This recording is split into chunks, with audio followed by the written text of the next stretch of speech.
Bonjour à tous et bienvenue dans ce nouveau webinaire. Nous avons le plaisir de vous accueillir aujourd'hui pour vous donner les clés d'un projet de voix du client réussi. Et aujourd'hui, j'aurai le plaisir de vous donner ces clés en compagnie de Arnaud Alezan d'Eurogroupe. Bonjour à tous, ravi d'être là et de co-animer cette séance avec Aurore et toute l'équipe de MyFeedback. Merci de ta présence et je suis ravie de partager aussi ce moment avec toi et impatiente de délivrer le contenu qu'on a préparé pour notre audience. Avant de commencer, je vais laisser Marine, qui a préparé aussi ce webinaire, nous donner quelques tips pour le bon déroulé de ce webinaire. Oui, merci Aurore. Bonjour à tous déjà et bienvenue. Je vous donne juste quelques petits conseils rapides pour ce webinaire qui va durer donc 1 heure. On va garder 10 minutes de questions à la fin du webinaire, à la fin de la présentation pour répondre à vos questions. Donc, n'hésitez pas surtout à nous poser beaucoup de questions sur le chat et on y répondra donc tout à l'heure. Pour ma part, je vous partagerai tous les contenus que Aurore et Arnaud vont vous présenter aujourd'hui par email, ainsi qu'une petite enquête de satisfaction pour savoir si ça vous a plu. Je vous dis à tout à l'heure et bon webinaire à tous. Super, merci beaucoup Marine. Arnaud, je vais te laisser partager la présentation et donc aujourd'hui, nous allons vous partager les meilleures pratiques pour réussir votre projet de la voix du client et faire en sorte que votre client soit enfin placé au centre de votre entreprise. Donc, pour commencer, on va Arnaud, est-ce que tu veux dire quelques mots sur peut-être Eurogroupe Information, nous présenter un petit peu votre activité? Oui, très bien, Marine. Donc moi, je suis consultant chez Eurogroupe Consulting. Eurogroupe Consulting est une des grandes entreprises de conseil en transformation. On a un claim qui est la transformation positive. On aide vraiment nos clients à aborder tous ces sujets. Et pour ce qui me concerne, moi, je suis spécialisé dans l'expérience client et la culture du client. Mon rôle, c'est d'aider les clients à mettre leurs clients au centre. Pour de vrai, pour tirer plein de bénéfices dont on va parler aujourd'hui au sein de ce webinaire. Et je travaille notamment depuis 5 ans avec une méthodologie qui s'appelle le Customer Orientation Score, dont je vais parler également aujourd'hui et qui nous permet d'avoir un regard, je pense, très précis et d'aider au mieux nos clients sur ces sujets-là. Super, merci beaucoup.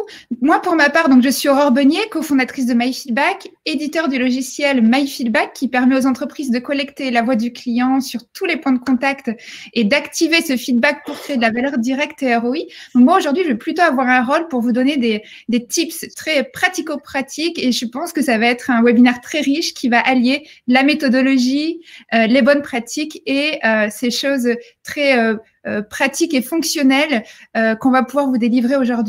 Du coup, pour commencer, qu'est-ce que la voix du client?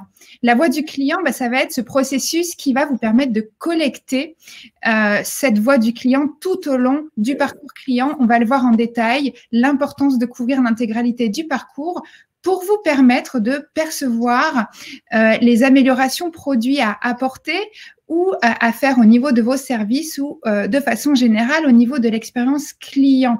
On va voir que c'est pas seulement un sujet d'amélioration organisationnelle et managériale, mais c'est aussi clairement un sujet business puisque on va vous donner aujourd'hui les conseils pour aller chercher du ROI à travers cette démarche de voix du client.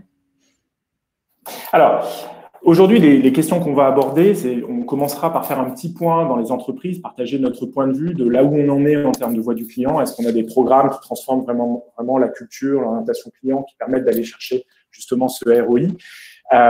Non, on fera un petit point et ensuite on partagera avec vous des clés, une vingtaine qu'on a identifiées et qui vont vous permettre justement sur chacun des éléments de la chaîne de valeur de la voix du client de trouver des solutions aux problématiques de transformation associée. Alors, notre propos est à la fois très spécifique et très générique. On a vocation à ce que cela concerne et que ça puisse intéresser des entreprises de tout secteur d'activité. Et c'est le cas. On travaille, nous, à la fois avec des clients du B2B, du B2C. Et le propos aussi, c'est de parler de cela pour l'ensemble des services de l'entreprise. On ne va pas avoir un propos uniquement pour les champions de la voix du client dans les entreprises, mais au contraire, comment ces champions de la voix du client dans les entreprises peuvent vraiment diffuser les meilleures pratiques à l'ensemble de l'entreprise, justement pour transformer et aller chercher ce ROI que l'on recherche. Alors, d'abord, Aurore, justement, voix du client, où est-ce qu'on en est? Alors, où est-ce qu'on en est déjà sur la collecte? Puisque la première étape d'un projet de voix du client, c'est aller chercher ce feedback client à travers des outils de collecte.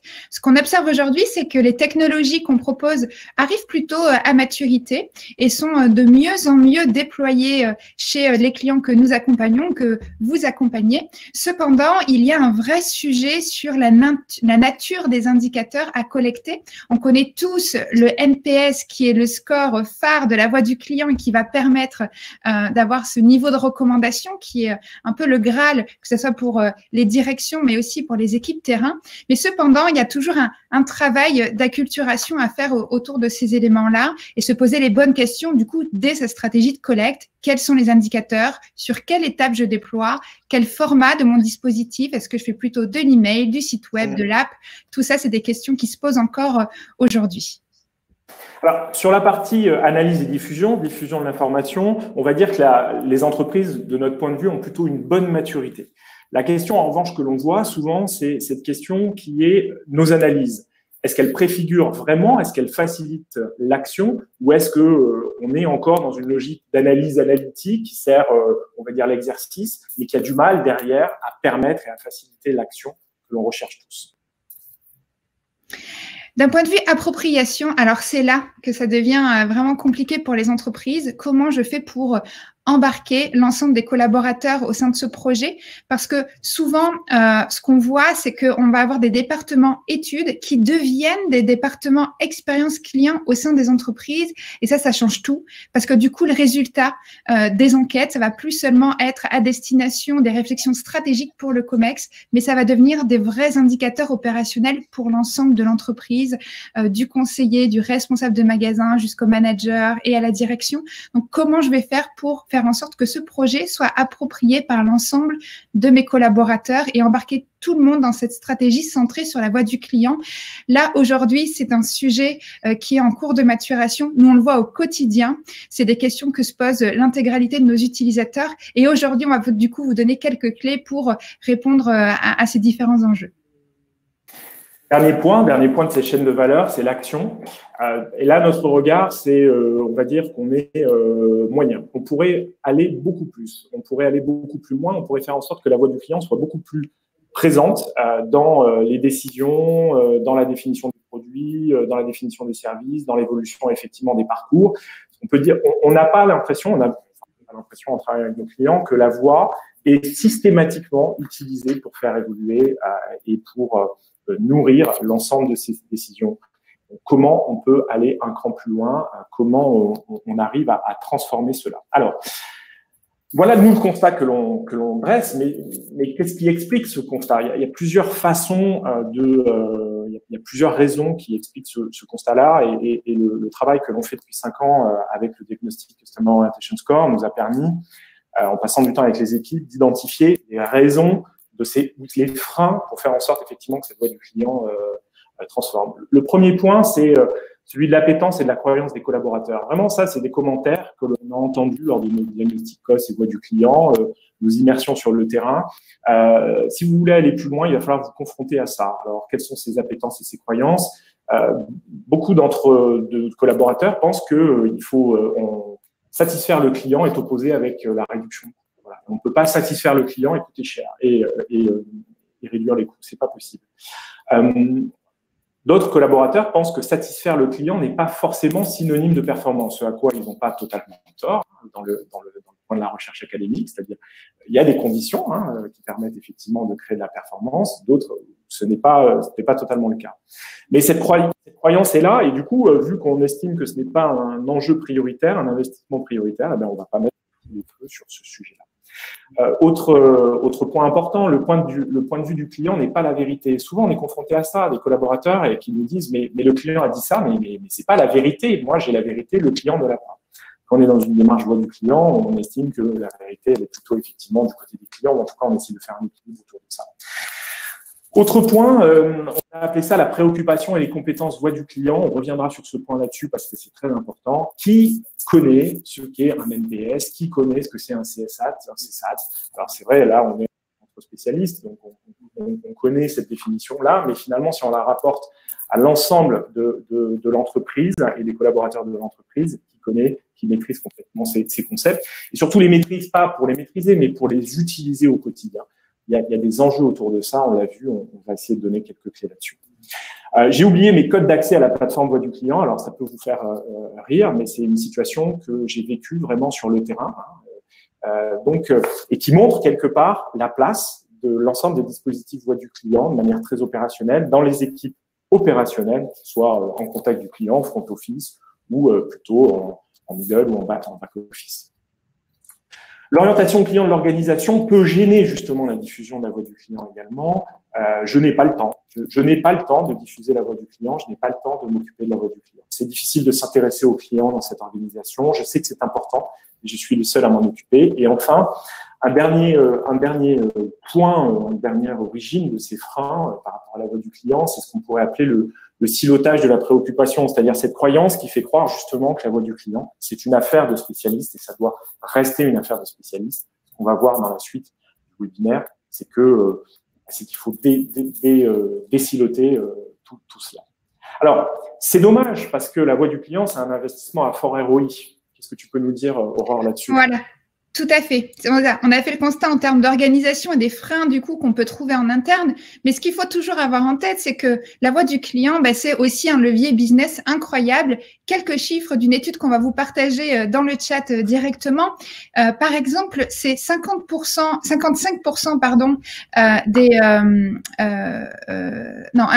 le taux de rétention sur les clients peut être augmenté de 55% lorsqu'on met en place un dispositif de voix du client. Ça s'explique concrètement parce que ces informations de voix du client, vous allez pouvoir les réactiver dans vos outils CRM et alimenter des départements commerciaux, des départements de relations clients. Donc, ça s'explique par des actions directes, on va le voir tout à l'heure, mais ça s'explique aussi par des améliorations à moyen terme qui vont du coup permettre de générer du repeat business parce que l'expérience en sera que meilleure. Ensuite, une diminution des coûts de service client de 24%. Là aussi, clairement, ce qui est important de noter, c'est la baisse des sollicitations sur le service client lorsqu'on met en place un dispositif de voix du client. Pourquoi? Parce que quand on est en phase de voix du client avec un projet qui est mature, on va avoir une meilleure maîtrise des irritants, on va avoir mis en place des actions pour limiter ces irritants et de fait diminuer le nombre d'appels sur le service client. Et enfin, une dernière statistique et pas des moindres sur l'engagement des collaborateurs. Vous le savez, l'engagement des collaborateurs, c'est la puissance de l'entreprise. C'est ce qui va permettre d'aller aussi, bien entendu, chercher de la croissance. Et ce qu'on observe aujourd'hui avec cette étude, c'est que l'augmentation de cet engagement est de 37% avec un dispositif de voix du client. Donc, ça veut dire que dans ce type de projet voix du client, ça nécessite la mise en place d'outils qui vont vous permettre de déployer simplement, automatiquement, cette voix du client auprès de l'ensemble de vos collaborateurs pour en faire un outil quotidien et plus seulement un indicateur qui sera uniquement destiné à un COMEX. C'est l'objectif, en tout cas, des clés qu'on va vous donner aujourd'hui. Alors, c'est les résultats d'une étude, mais que dit la recherche académique sur ces points-là? La recherche académique, si on devait se fonder sur elle, elle dit qu'il faut vraiment s'intéresser à la voix du client, à la culture client et que c'est source de performance. Et alors, c'est pas un point sur la recherche académique, mais il y a de nombreuses études et notamment des méta-analyses qui mettent en évidence tous les leviers de performance qu'Aurore vient de donner. Si je parle moi, je travaille depuis 5 ans avec une méthodologie qui s'appelle le Customer Orientation Score. C'est un modèle qui a été développé par des enseignants-chercheurs de Grenoble École de Management et qui permet d'évaluer la culture client de l'organisation, l'orientation client d'une organisation. Que met en évidence ce modèle? Il met en évidence que la connexion client, donc la voix du client, c'est vraiment un des piliers clés pour construire la culture client de votre organisation. Cette culture client, je parlais des méta-analyses, c'est synonyme de performance. C'est synonyme de performance en termes de rentabilité, c'est synonyme de performance, Aurore vient de l'évoquer dans le cadre de l'étude Aberdeen, en termes d'engagement des collaborateurs, c'est de la performance en termes de réduction des coûts. C'est assez intéressant parce que souvent avec nos clients, on dit intéressez-vous à la voix du client, intéressez-vous à la culture client, ça va être un des leviers d'optimisation de votre structure de coût.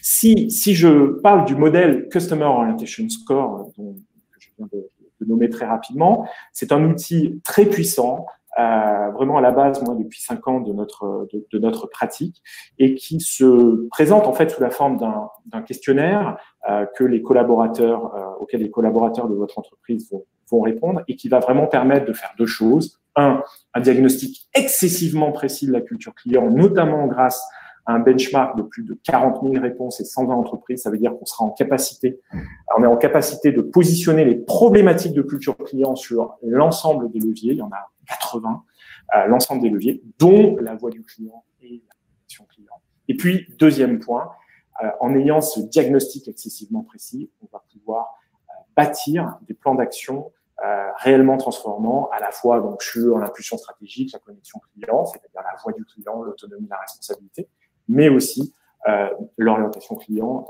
des collaborateurs. Alors, cette introduction étant faite, donc on a tous intérêt à travailler sur la voix du client. Quelles sont les bonnes pratiques que l'on veut partager avec vous pour faire encore, on rappelle, l'objectif, c'est avoir une voix du client qui transforme. Alors, du coup, ces bonnes pratiques qu'on a travaillées et qu'on vous délivre aujourd'hui, il y en a pas mal, il y en a 20. On va essayer d'être concis, efficace sur chacune d'elles. Et vous pourrez nous poser vos questions à la fin de ce webinaire. N'hésitez pas, on y répondra sur le temps imparti. Donc, la première bonne pratique et le premier pilier, ça va être la collecte. C'est identifier vos parcours et les moments de vérité. Donc, ça, c'est la base.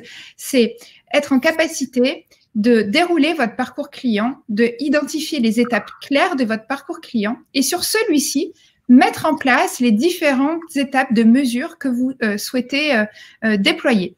Par exemple, ici, vous avez un parcours type de e-commerçant qui inclut différentes étapes, le pré-achat, donc la visite sur le site et la mise en panier, par exemple. Sur cette première étape, ce qui est aujourd'hui très intéressant de commencer à travailler, c'est sur les abandons de panier. Comprendre pourquoi, au moment du passage à l'achat, cela ne se fait pas. Donc, on a aujourd'hui les technologies pour déclencher en temps réel le questionnaire. On vous parlera un peu plus en détail après du déclenchement. Ensuite, sur une étape d'achat, vous allez pouvoir travailler sur la confirmation de commande ou encore l'annulation de commande pour comprendre un peu plus les irritants à cette étape. La livraison, bien entendu, identifier la qualité de la livraison. Souvent, en plus, sur ce secteur d'activité, on travaille avec des prestataires qu'on va avoir besoin aussi d'évaluer, pas seulement sur la performance, mais aussi sur la qualité perçue par le client. Le service relation client, qui est aujourd'hui quelque chose d'assez standard sur lequel nous travaillons, qui va vous permettre de comprendre le niveau de relation et la qualité de la relation client est perçue par le client délivré par votre service. Et enfin, ne pas oublier les étapes aussi de rétention sur lesquelles vous allez pouvoir travailler pour réactiver votre client à travers des questionnaires pour comprendre ce qui peut générer du réachat ou réactiver des clients inactifs comme on le voit parfois aujourd'hui. Voilà un exemple de cartographie du parcours client. L'objectif ici, c'est de ne pas tout couvrir d'un coup, mais vraiment d'y aller étape par étape, sélectionner les étapes les plus importantes et ensuite avancer pas à pas sur le déploiement de vos différents questionnaires. Ensuite, le deuxième conseil va être de construire un questionnaire ultra personnalisé. Donc ça, c'est quelque chose qui nous tient particulièrement à cœur chez MyFeedback parce que nous vous permettons aujourd'hui d'avoir une technologie qui vous permet d'adresser des questionnaires qui sont efficaces, qui vont générer un taux de feedback important. Et c'est ça que vous allez rechercher, c'est générer un maximum de feedback. Donc, pour ça, nous mettons à votre disposition une technologie qui va vous permettre d'offrir des questionnaires ultra personnalisés en fonction du client qui est interrogé, mais aussi en fonction du contexte. Pour vous donner un ordre d'idée aujourd'hui, les questionnaires MyFeedback, c'est en moyenne 60% de taux de réponse. Donc, des taux vraiment importants et satisfaisants pour nos utilisateurs.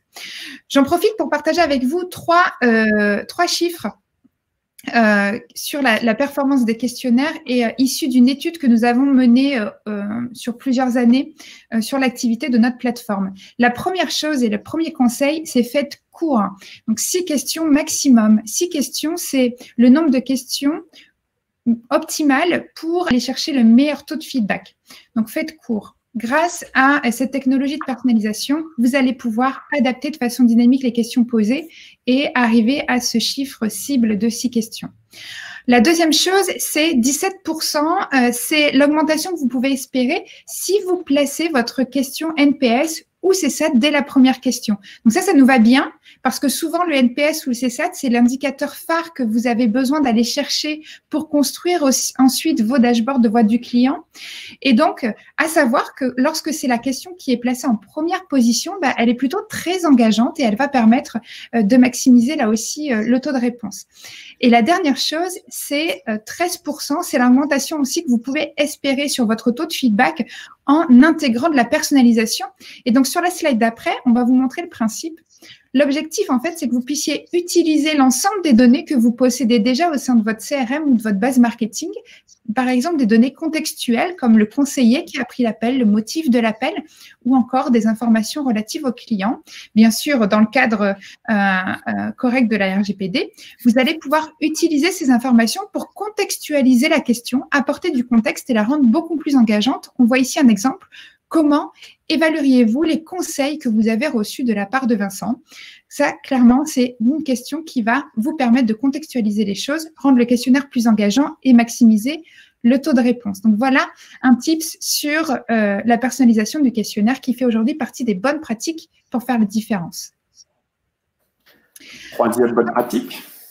Autre conseil, du coup, établir un scénario de déclenchement dynamique. Un autre levier vraiment important en termes de maximisation du taux de réponse, ça va être de déclencher le questionnaire à chaud au meilleur moment après l'interaction entre votre marque et le client. Donc, l'objectif, c'est de couvrir l'intégralité du parcours en déclenchant des questionnaires le plus à chaud possible après chaque étape. Ici, je vous donne un exemple. Par exemple, suite à une visite sur votre site web, une personne va commencer à mettre des éléments au panier ou va commencer une étape de souscription en ligne ou de devis en ligne. Eh bien, quand la personne va quitter cette étape, l'objectif est de l'interroger de suite sur le même canal. C'est très important de rester sur le même canal. Et de déclencher du coup une pop-in qui va lui demander pourquoi elle quitte sans terminer sa démarche initiale d'achat ou de souscription en ligne. Et du coup, dans ce questionnaire, vous allez pouvoir afficher une question de type « Pourquoi vous nous quittez déjà ?» et aller chercher les raisons de l'abandon du type « J'ai eu un problème au niveau du paiement ou au niveau du login ou je n'ai pas l'ensemble des informations nécessaires pour aller jusqu'au bout de cette démarche. » Donc, le déclenchement à chaud va vous permettre du coup après cette collecte de réponses, de réengager de suite le client dans sa finalisation d'achat ou de souscription en ligne à travers des actions post-feedback que nous allons voir tout à l'heure, mais également à travers l'enrichissement du coup de vos bases marketing et CRM avec ces informations qui vont être à forte valeur business. Merci Aurore. Pour compléter ce panorama sur la partie collecte, deux derniers conseils, deux dernières bonnes pratiques qui nous tiennent à cœur. Le premier point, c'est évidemment faire remonter des verbatim clients. On va le voir tout à l'heure dans les logiques d'appropriation et d'action. C'est excessivement important d'avoir des éléments de voix du client qui soient les plus concrets possibles. Et n'oubliez pas d'interroger vos clients inactifs ou l'ensemble de vos clients. Alors, pourquoi? Parce qu'effectivement, en termes de biais, si on est simplement sur un segment, on n'a pas forcément l'ensemble de la vue et la perception sur le parcours client s'il s'agit d'évaluer l'expérience vécue par les clients. Donc, c'est important d'essayer de mobiliser au maximum la base client et la base prospect pour avoir le maximum de retours. J'ajoute un dernier point. On voit encore beaucoup d'entreprises qui ont des centaines de milliers de clients et finalement quelques milliers de retours clients dans l'année. On se dit mince. On n'utilise pas l'ensemble du potentiel. Il ne faut pas hésiter à ouvrir les vannes de la remontée client, notamment par des dispositifs à chaud, à tiède, tels que ceux que l'on parle effectivement aujourd'hui. Alors, continuons sur l'analyse et la diffusion de la voix du client. Et la première bonne pratique qu'on veut partager avec vous, c'est évaluer le satisfaction model. Alors, vous allez me dire, mais c'est quoi le satisfaction model derrière ce mot en anglais, qu'est-ce qu'il y a derrière. Le satisfaction model, c'est simplement de pouvoir avoir des enquêtes qui permettent d'avoir une perception globale d'un parcours et des perceptions détaillées. Donc, si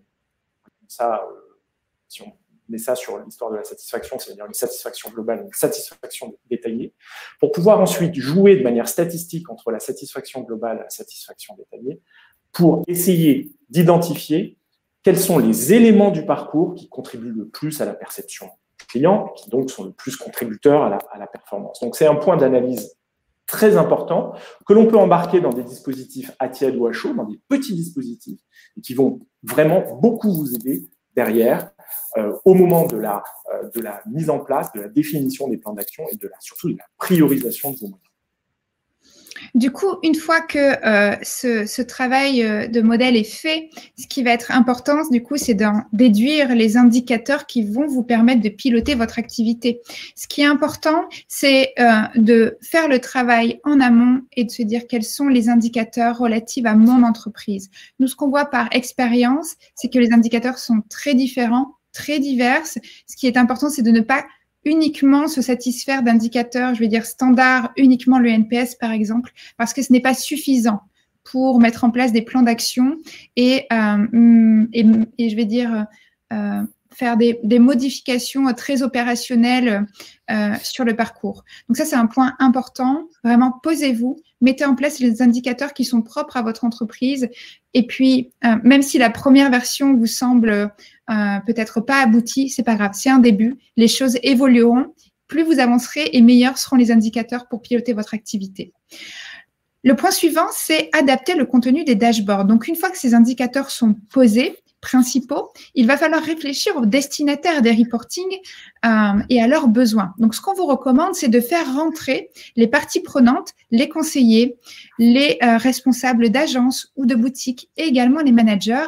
Et c'est de mettre en place des ateliers qui vont vous permettre de comprendre ces besoins de terrain.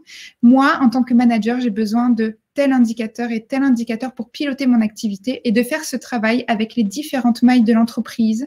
Voilà, pas envisager vos reportings de la même façon pour l'ensemble des destinataires parce que vos collaborateurs, bien entendu, ont des priorités et des objectifs différents. Ensuite, autre point, une fois que vous avez mis ça en place, le projet n'est pas fini. Le projet Voix du client, c'est un projet qui évolue constamment, qui va évoluer avec les nouvelles priorités de l'entreprise, les nouveaux objectifs. Donc, ce qui va être très important, c'est de toujours challenger et de s'assurer régulièrement, à fréquence régulière, de la justesse des indicateurs que vous avez mis en place, mais également de la justesse des informations que vous possédez sur vos clients, puisque plus le business va avancer, plus vous allez posséder peut-être des nouvelles données de contexte dans vos bases CRM ou dans vos bases marketing qui vont vous permettre là aussi de faire évoluer vos indicateurs finaux. Par exemple, une nouvelle gamme de produits qui sort, un nouveau contrat qui est mis à disposition des clients, une nouvelle équipe de service client qui est créée. Tous ces éléments-là, toute cette modification d'organisation et des offres que vous allez créer vont faire évoluer aussi votre projet de voix du client. Ils vont permettre de donner beaucoup plus de puissance et d'être en parfaite adéquation avec votre business. Donc, ne pas sous-estimer du coup l'évolutivité du projet voix du client. Dernier conseil sur cette partie analyse et diffusion, c'est de croiser la rentabilité et la perception client. Votre outil de gestion de la voix du client ne doit pas être un outil déconnecté de vos applis métiers. Ils doivent être connectés le maximum possible avec vos outils métiers, un CRM ou d'autres ERP, pour pouvoir lier directement, client par client, des données de perception client, c'est-à-dire les indicateurs, et des données de rentabilité client, de rentabilité ou de valeur client. Ce point peut paraître anecdotique, mais il est absolument crucial dans la capacité que le programme ou les initiatives auront d'intéresser l'ensemble des parties prenantes de l'entreprise et donc d'assurer du succès, de l'appropriation et de la mise en action. Avec l'expérience, on voit bien que les oreilles sont plus ouvertes, on nous écoute beaucoup plus si on est en capacité de dire accroître un point de satisfaction sur tel segment de client va générer tant de valeur, tant de chiffre d'affaires ou de rentabilité complémentaire. Donc, assurer ce croisement de la rentabilité des perceptions clients, notamment dans vos tableaux de bord, est absolument indispensable et il faut dépenser de l'énergie là-dessus. Alors voilà, sur l'aspect collecte, analyse et diffusion, on va parler maintenant de l'appropriation. Et vous vous souvenez, hein, sur l'appropriation, en termes de maturité, c'est peut-être là que les choses pêchent le plus. Alors, quelques bonnes pratiques. La première, c'est d'identifier et de mobiliser des ambassadeurs. On voit bien qu'on n'est pas tous égaux par rapport à ce sujet de voix du client, et ce n'est pas qu'une question de métier, c'est une question d'appétence. Hein. L'orientation client individuelle, l'orientation voix du client individuel joue là-dessus. Dans les populations que vous voulez adresser à l'intérieur de vos entreprises, il y a des personnes qui sont plus appétentes, plus performantes en termes de voix du client aussi, peut-être parce qu'elles ont des NPS ou des indicateurs de satisfaction client plus élevés. C'est un point de cartographie hyper important. Et ensuite, il ne faut pas hésiter justement à capitaliser sur ces ambassadeurs. De nombreuses entreprises le font, et notamment les entreprises qui sont assez en avance dans la diffusion, le partage et l'utilisation de la voix du client. Donc, d'identifier des ambassadeurs qui vont être en capacité derrière de relayer, d'être des rôles modèles, d'avoir de l'exemplarité pour faire en sorte que le plus grand nombre de personnes à l'intérieur de votre entreprise, on parle bien de l'ensemble des collaborateurs et du management, s'intéressent à cette voix du client pour se l'approprier et pour l'utiliser. Vous comprendrez du coup que la 12e bonne pratique et le 12e conseil que l'on vous donne, c'est de former à la voix du client.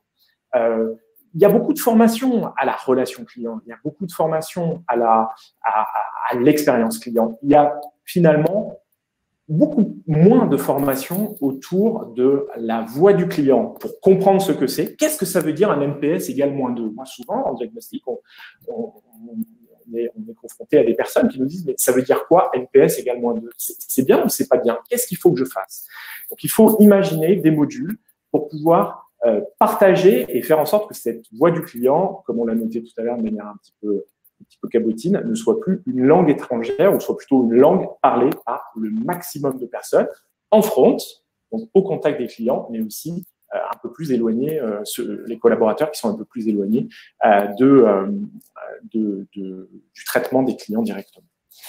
Autre conseil également dans l'appropriation, c'est de partager positivement, et le point important, c'est positivement la voix du client. Souvent, quand on se met du côté des équipes et qu'on voit la manière dont ils utilisent les données de voix du client sur des enquêtes à chaud, par exemple, mais plutôt à chaud, on va dire, il y a une logique d'évaluation-sanction. J'ai bien fait ou j'ai pas bien fait. Souvent, en plus, c'est des retours qui sont personnels, qui sont individuels, et c'est bien. C'est bien d'avoir des retours individuels, parce que c'est ça qui permet d'enclencher l'amélioration continue. Mais justement, pour améliorer l'amélioration continue individuelle et collective, il faut créer des conditions pour faire en sorte que cette voix du client par un collaborateur, par exemple dans un service client, ne soit pas vécue comme une sanction, mais plutôt vécue comme quelque chose qui peut apporter et qui permet d'améliorer la pratique, de s'améliorer, de travailler dans de meilleures conditions. Donc, il faut arriver à créer des conditions pour partager de manière positive la voix du client. Certaines entreprises, j'ai en tête Maïf, qui va, alors là on parle de partage collectif, va faire des petits déjeuners de la relation sociétaire. Donc on est on est en dehors des heures de travail, enfin en dehors des projets, on va partager de manière assez simple sur les résultats de la dernière enquête, y mettre du sens, faire en sorte que les gens la partagent, donnent leur avis, échangent et créent quelque chose. Donc partager positivement la voix du client. Partager positivement la voix du client ne nous empêche pas et ne doit pas nous empêcher de travailler sur l'intégration, on va dire, de la voix du client dans les routines managériales. On se rend compte aujourd'hui qu'un des freins, c'est que peu d'entreprises, finalement, ont intégré dans les métiers, et le point important, c'est dans les métiers et dans les routines des métiers, l'utilisation de cette donnée qui est la voix du client. Et c'est quelque chose à partager, à travailler. Alors, on vous a mis, on peut partager avec vous peut-être quelques bonnes pratiques, quelques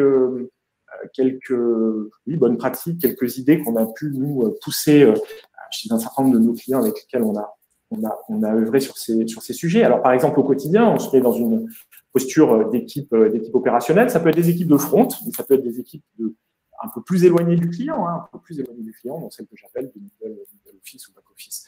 Vous pouvez faire, par exemple, en réunion hebdomadaire, une petite séquence qui s'appelle « Et si j'étais client ?» qui va amener l'équipe, individuellement et collectivement, à évaluer sa performance client de la semaine précédente. Ce qu'on appelle performance client, c'est pas la performance de vente, c'est la performance de satisfaction client. Qu'est-ce qui s'est passé? Quelles ont été les grosses problématiques individuelles et collectives ou système pour pouvoir traiter les clients?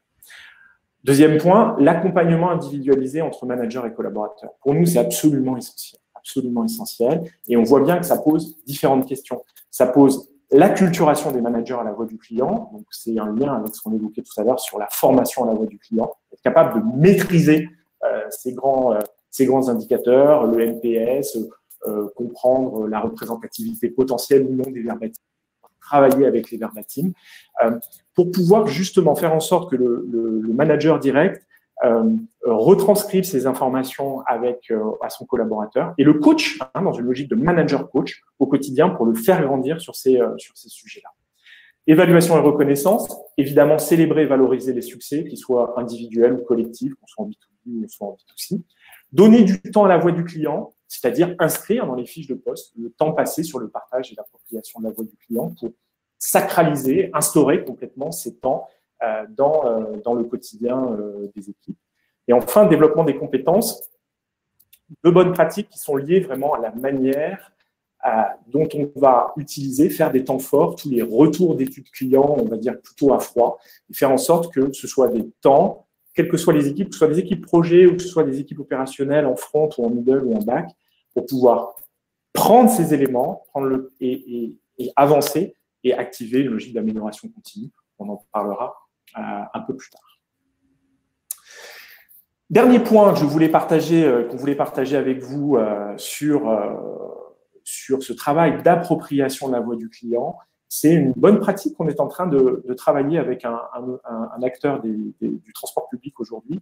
On l'a appelé « gamifier l'appropriation de la voix du client ». Alors, qu'est-ce qu'il y a derrière ce mot un peu marketing, vous allez dire c'est un petit peu marketing, gamifier l'appropriation de la voix du client, qu'est-ce qu'on a voulu mettre derrière?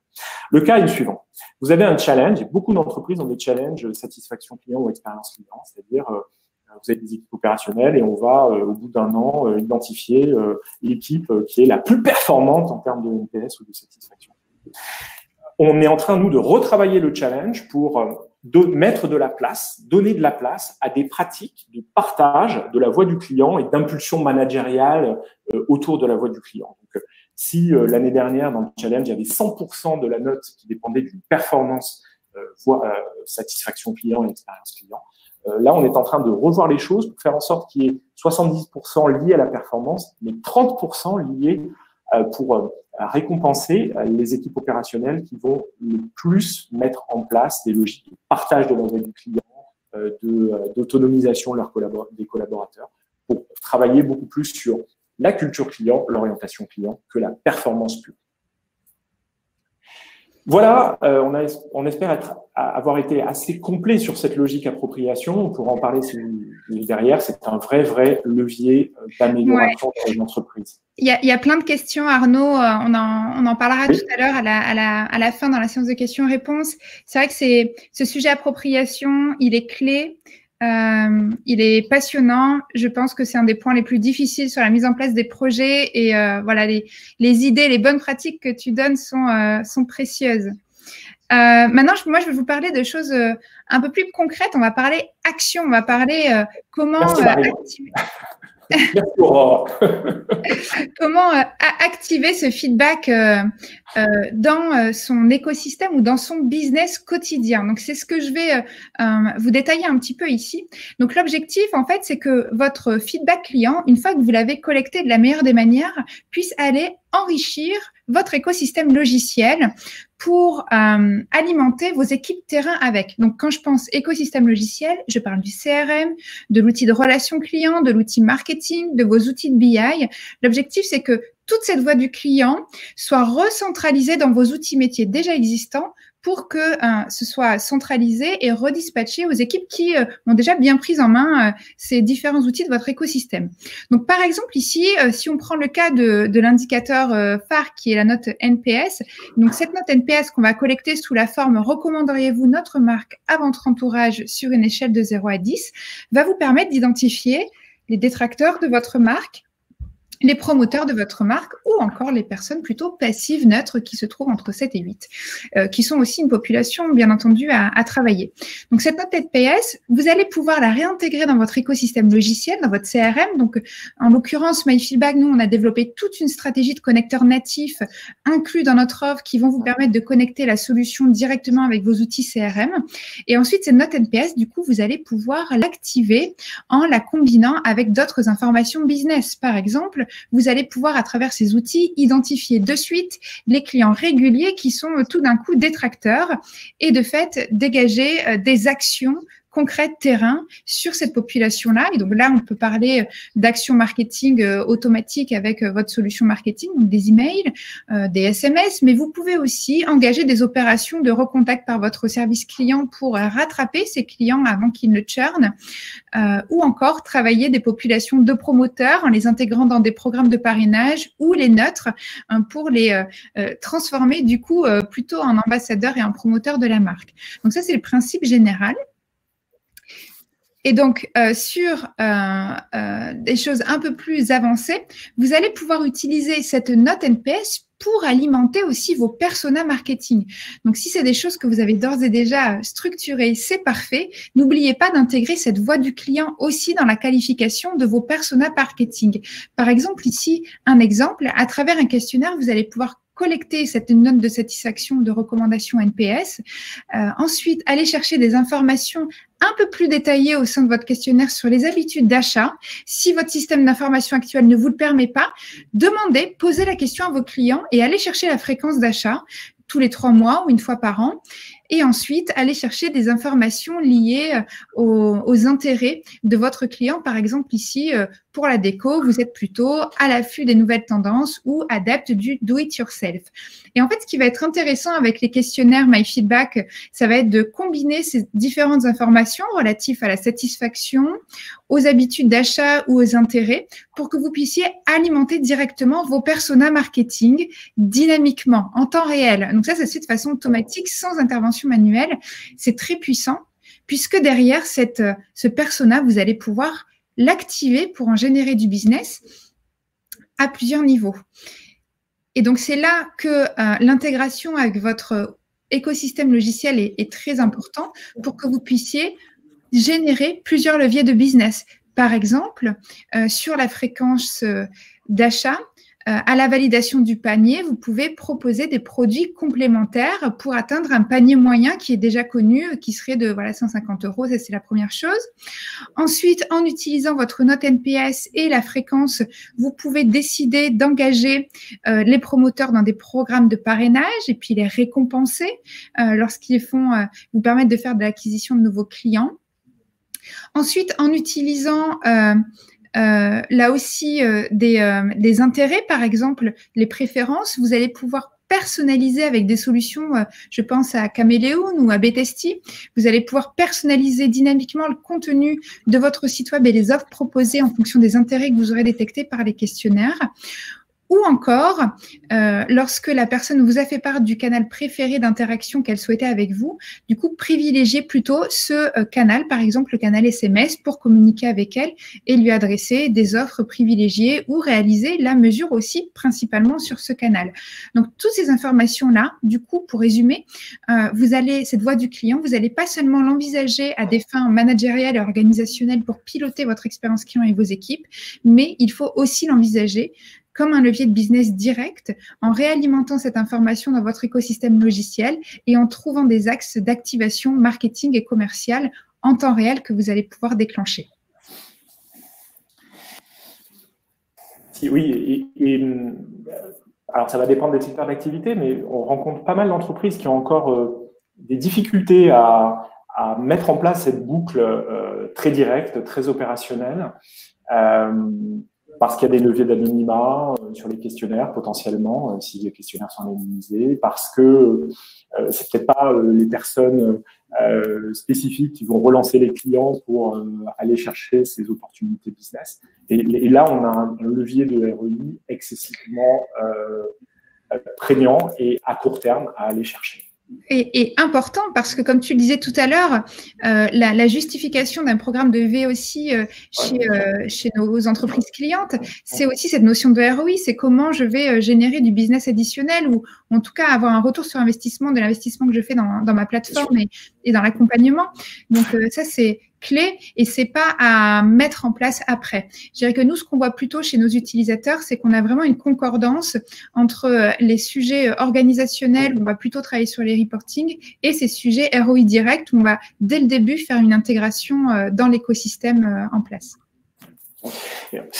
Moi, vu de ma lorgnette, ce qui est intéressant dans ce qu'on évoque, c'est qu'on arrive à mixer des approches à la fois très care, c'est-à-dire très évaluation de l'expérience client, amélioration de la satisfaction et de l'expérience client, amélioration des parcours, des leviers très business, CRM, upsell, cross-sell, pardon pour les anglicismes, fidélisation au sens des programmes de fidélité.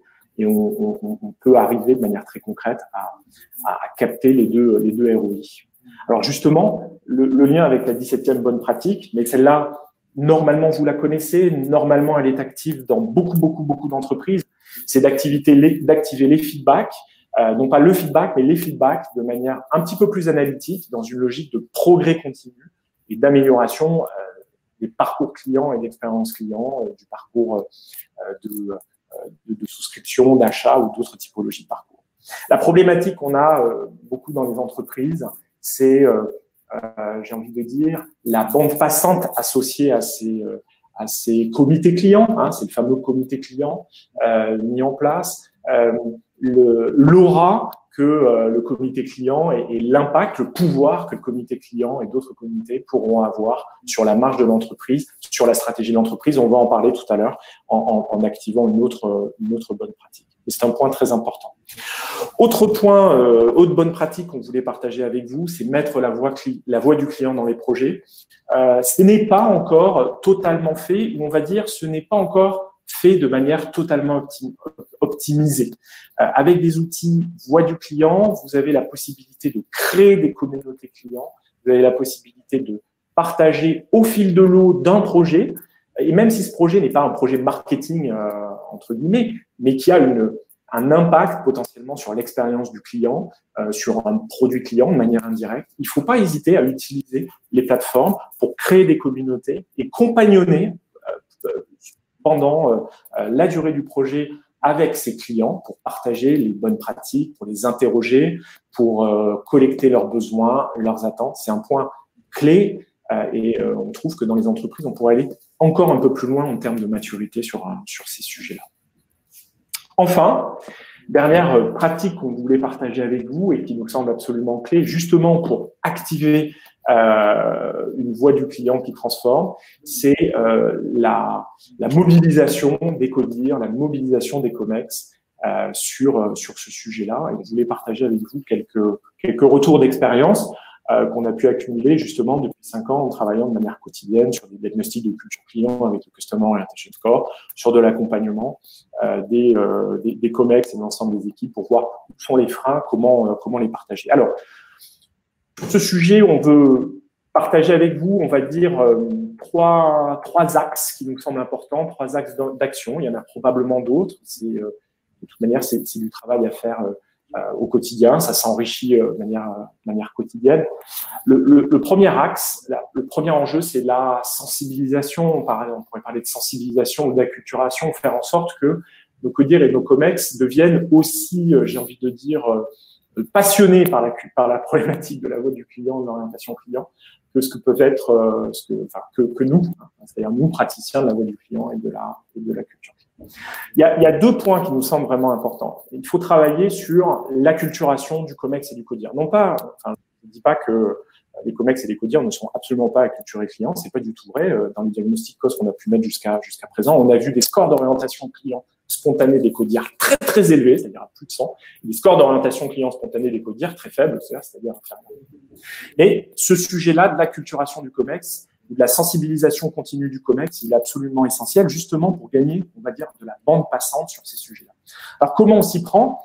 Alors, j'ai envie de dire, premier point, le partage de la voix du client 2.0. Alors, à titre perso, je n'utilise pas du tout ces acronymes 2.0, que je trouve un petit peu ridicules. Mais là, pardonnez-moi, j'ai utilisé le 2.0. Pourquoi? Alors, pourquoi j'ai utilisé cet acronyme-là? Parce que il faut faire attention dans beaucoup d'entreprises, alors ça va dépendre des secteurs, mais le COMEX peut avoir des informations de voix du client plutôt à froid, très issues d'une approche qualité produite et non qualité perçue, et comprendre que c'est la voix du client, c'est-à-dire c'est la perception du client. Alors donc, il faut faire attention, justement en ayant de la voix du client à chaud, en ayant de la voix du client post-parcours, de partager ces éléments-là. C'est un point d'acculturation. Deuxième point, lien perception-performance est absolument essentiel. Si on veut que l'ensemble de la communauté de l'entreprise se préoccupe de voix du client, il faut montrer, il faut démontrer, on le dit souvent à nos clients, il faut démontrer le lien spécifique dans l'entreprise de la performance, du lien entre la perception et la performance, y compris la réduction de coûts, L'approche benchmark, qui est hyper importante, ça c'est peut-être pas la plus satisfaisante, mais c'est souvent la plus efficace en disant, regardez, telle entreprise fait ça, nous devrions faire la même chose. Les retours et témoignages, bien évidemment, les retours et les témoignages inspirationnels, et la factualisation aussi du niveau d'orientation client et des pratiques par un diagnostic de type COS.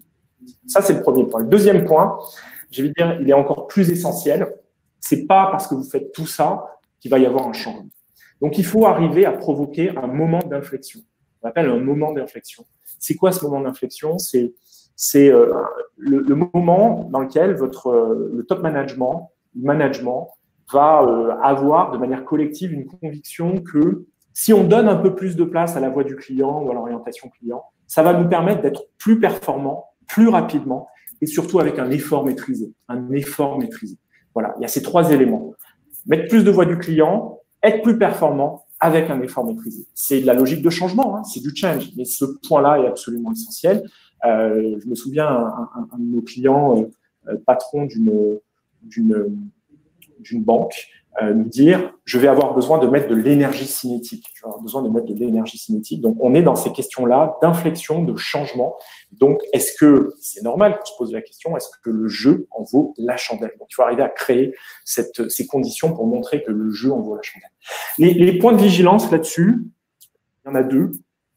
Donc, il faudrait mettre un S. Quand on parle d'acculturation, alors souvent, on va dire on va faire la minute client, ce genre de choses. Attention, ce qui est important, c'est pas tant la quantité de choses qui est pratiquée par le COMEX, mais plus l'intention associée.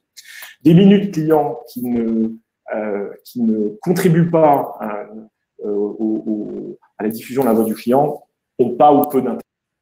Deuxième point de vigilance, attention aux confrontations de croyances et des valeurs. On est souvent, nous, excessivement pousseurs parce qu'on est passionné par la voix du client. On a en face de nous des gens qui peuvent avoir d'autres croyances et d'autres valeurs. Il faut arriver à se comprendre.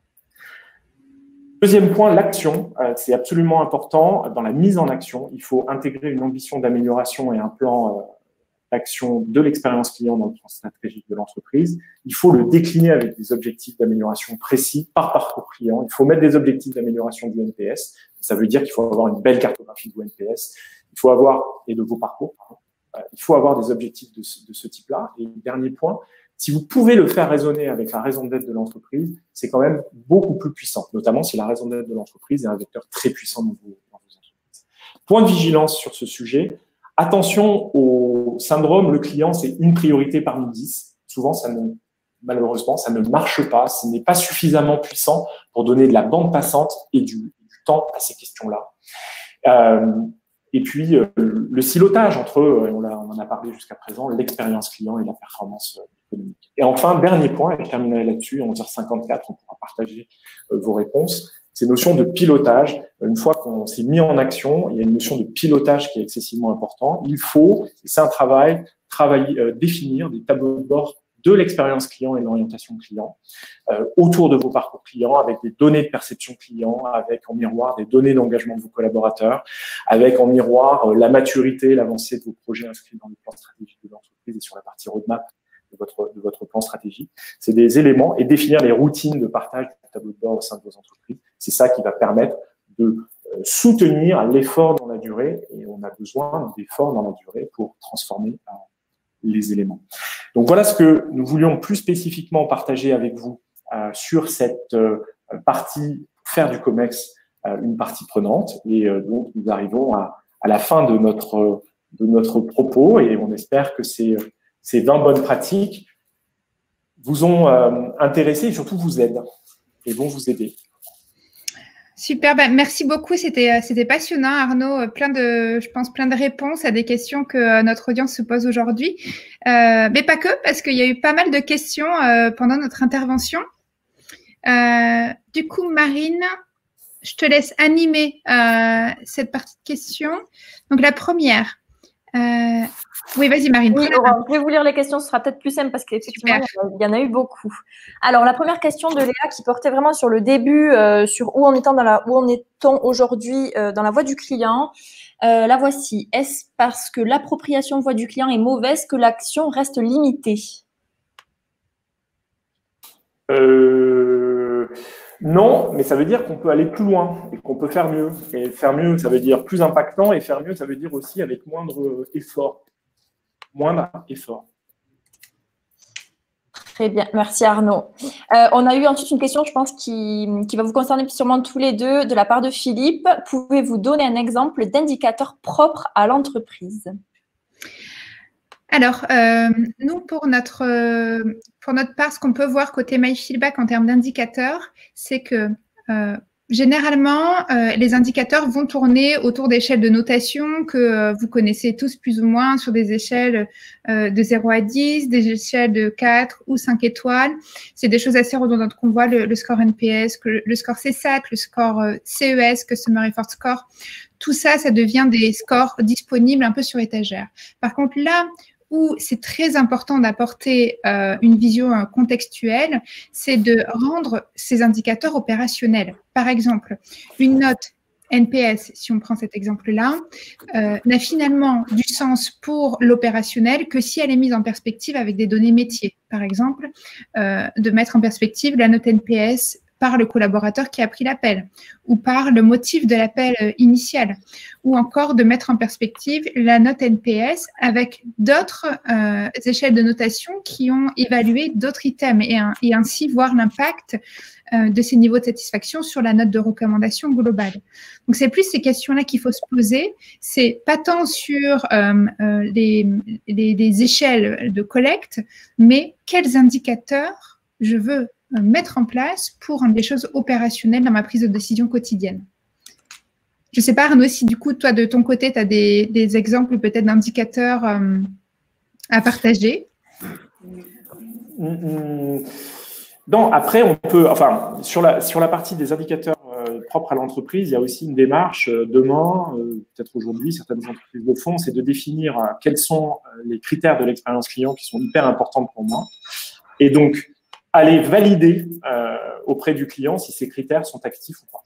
Il peut y avoir. Et donc là, on personnalise complètement. En fait, finalement, on utilise des questionnaires pour aller valider auprès des clients si notre intention d'expérience client est validée ou pas. Voilà. Ça peut être aussi une façon de faire. Oui, d'avoir ce travail du coup en 2 étapes, oui, pour se rassurer et s'assurer du bon déploiement ensuite. Super, merci. Je passe à une peut-être dernière question qu'on va pouvoir traiter de Laviette qui nous demande comment impliquer les acteurs de l'entreprise qui ne sont pas au contact direct des clients, comment mesurer leur implication ou plutôt comment vérifier qu'ils ont intégré cet aspect.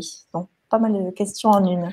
Ouais, très bonne, enfin, vraie bonne question. Une question que se posent beaucoup d'entreprises aujourd'hui dans tous les secteurs d'activité. C'est comprendre que finalement, quel que soit le métier, quelle que soit la position du métier dans la chaîne de valeur, ça va avoir un impact sur l'expérience client. Ça, c'est clair, même du back-office. On le voit, même des fonctions support, le travail autour de la réglementation dans des secteurs qui sont fortement contraints par la réglementation a un impact fort sur l'expérience client.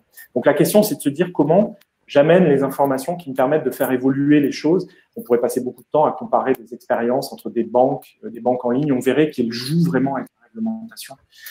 Ils appliquent la réglementation, mais c'est une question d'interprétation. Donc, il faut arriver à les sensibiliser là-dessus. Vous avez des méthodes, vous avez c'est de la pensée design, c'est de la pensée, se mettre dans les chaussures du client. C'est notre point 18 de bonne pratique, c'est de mettre la voix du client dans les projets. Ça, c'est un point qui est hyper important. Donc, les sensibiliser sur le fait que quoi qu'ils fassent, ça va avoir un impact sur l'expérience client. Leur donner les bons indicateurs, les mettre en contact des clients assez régulièrement. Et ce qui est intéressant, c'est qu'on va se rendre compte que dans les équipes, il n'y a pas de dans les équipes back-office, vous avez aussi des gens qui sont très, très orientés clients. Et quelque part, qui n'attendent qu'un seul moment, c'est de pouvoir exprimer aussi leur orientation client et leur amour de ces problématiques-là. Donc ça, c'est un point important. Et ensuite, il faut factualiser la situation. Pour factualiser la situation, on peut faire un diagnostic cost. Ça permet effectivement de comprendre aussi le niveau de culture, le niveau de facilité que ces équipes vont avoir à travailler avec la voix du client et l'orientation client, et mettre ensuite derrière tout un protocole d'action. Ce qui est sûr, c'est que il faut mettre de la bande passante, il faut mettre de l'énergie cinétique ensuite sur la transformation. Et donc, ça nécessite que les managers soient à la manœuvre, que les managers soient pousseurs, que le top management soutienne. Ça, c'est clair. Aurore, tu veux peut-être rajouter quelques mots sur cette question-là? Non, écoute, je partage. Arnaud l'a très bien fait. On peut peut-être répondre très, très rapidement aux quelques questions qui ont été posées. Oui. Je vois une question de Nadia très fonctionnelle sur MyFeedback. Est-ce que MyFeedback est une solution du coup full web ou on-premise? MyFeedback, c'est une solution SaaS, donc full web, ouverte, avec des connecteurs natifs, avec des CRM qui peuvent être SaaS aussi, mais aussi on-premise. Toutes les capacités de connexion aujourd'hui vont être disponibles pour permettre cette connexion dans l'écosystème logiciel. Peut-être une question pour toi, Arnaud, sur qui dans l'entreprise doit porter ce projet customer-centric? Pas une personne, plusieurs, on va dire. Voilà, je vais faire une petite pirouette. S'il y en a plusieurs, c'est mieux. Le point, c'est pas tant qui porte, le point, c'est comment on le porte. On parle des moments d'inflexion. Évidemment qu'il faut un sponsor, évidemment, il faut qu'il y ait un sponsor le plus haut possible. Il faut qu'il y ait un sponsor qui soit très proche des équipes opérationnelles techniques qui portent le projet, opérationnelles qui vont porter opérationnellement le projet et la bonne voie. Il faut qu'il y ait une alchimie pour justement utiliser l'opportunité et la bande passante qu'il va y avoir pour mettre un peu plus de gaz sur la voie du client et un peu plus mais il faut voilà, dans l'idéal. Après, il y a différentes façons de le faire. Et tout dépend aussi de l'ambition qu'on se fixe. Ce n'est pas grave aussi à un moment de se donner une ambition une faible ambition. Mais il faut prendre le sujet dans le bon sens. Et je veux dire, nous, praticiens au quotidien de ces sujets-là et complètement qui sommes très passionnés par ces questions-là, il faut aussi qu'on apprenne à accompagner nos clients à fixer les bons niveaux d'ambition par rapport à les aider à fixer les bons niveaux d'ambition qui vont permettre de transformer aussi un petit peu. Ensuite, si idéalement vous avez un grand patron qui en veut fortement, qui écrit sur LinkedIn là-dessus, il y a eu la semaine dernière un grand patron qui a parlé de la voix du client sur un post LinkedIn et de l'importance de l'orientation client. Si on est dans ces configurations-là, évidemment, ça va être, on va pouvoir aller plus vite, plus loin, plus facilement. Ouais. Mais ça va dépendre des cas. Oui, et je crois que c'est très intéressant ton discours sur l'ambition. Je crois qu'on peut détendre tout le monde. On a l'habitude de travailler avec des grands groupes au quotidien. Et aujourd'hui, vraiment, le principal, c'est de prendre les choses dans le bon sens, comme tu le dis, étape par étape, et de faire grandir le projet avec une organisation qui va être maîtriser et valider les étapes petit à petit, parce que voilà, on en a vu des projets un peu trop ambitieux qui finalement ont tapé un petit peu à côté. Donc voilà, doucement mais sûrement avancer sur ces nouvelles problématiques qui sont évidentes pour personne et nouvelles souvent. Une autre question de Mélina. Que pensez-vous des avis Google comme outil de la voix du client? Alors, je vais donner mon avis, puis je vais te laisser ensuite Arnaud compléter. Nous, clairement, aujourd'hui, on envisage les avis Google ou des plateformes d'avis comme une vraie complémentarité par rapport à la voix du client qui va être aller chercher directement après chaque étape. La différence, elle est importante, c'est que d'un côté, vous avez une voix du client qui va s'exprimer uniquement par certaines personnes, donc plutôt en push.